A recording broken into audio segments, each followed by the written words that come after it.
दिवसाची सुरुवात येशूबरोबर. आपल्याला आपल्या मोबाईलमुळे किंवा आपल्या ईमेलमुळे बरेचसे असे काहीतरी मेसेजेस येत असतात की मेडिक्लेम घ्या, दुसरा कुठला तरी इन्शुरन्स घ्या, त्यानंतर रिटायरमेंटचे तुमचे प्लॅन्स आहेत ते कसे तुम्हाला फायदेशीर होईल, आणि असे अनेक आपल्याला मेसेज येत असतात. आपल्या वयसुद्धा त्यांना माहीत असतं, त्याच्यामुळे आपल्याला हे रिमाइंडर ते पाठवत असतात की आता तुमचं एवढं वय झालेलं आहे, तुम्ही हा प्लॅन घ्या किंवा हा मेडिकल इन्शुरन्स घ्या.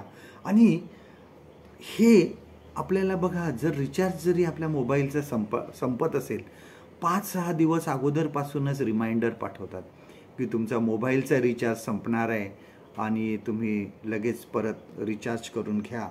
हां, आणि असे आपल्याला मेसेज येत असतात.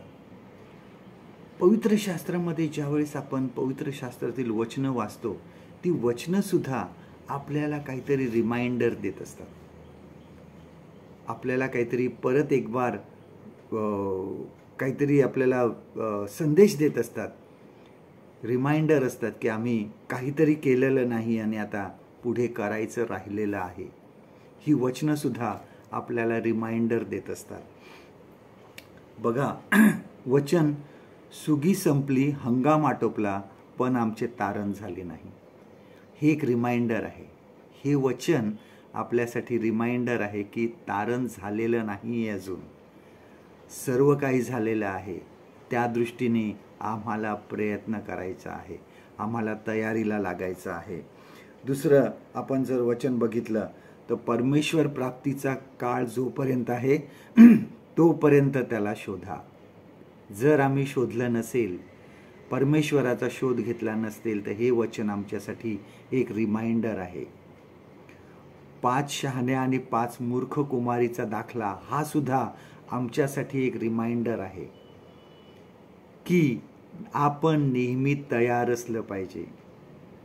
प्रभू येशूच्या येण्याचा काळ आम्हाला माहिती नाही, तो कधीही येऊ शकतो.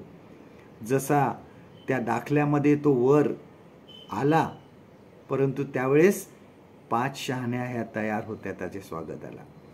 आम्ही तशी तयारी केलेली आहे का? हा दाखला आम्हाला एक रिमाइंडर आहे.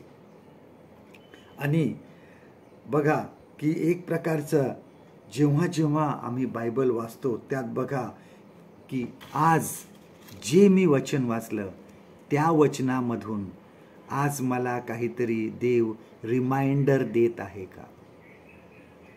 आजचं देवाचं वचन आपल्यासाठी हे आहे, स्तोत्रसंहिता 19 आणि 11 वचन, Psalm 19 and verse 11.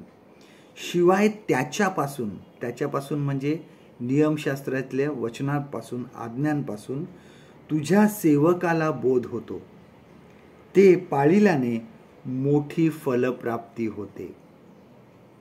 परमेश्वर करो आजचा दिवस तुमचा आशीर्वादित करो.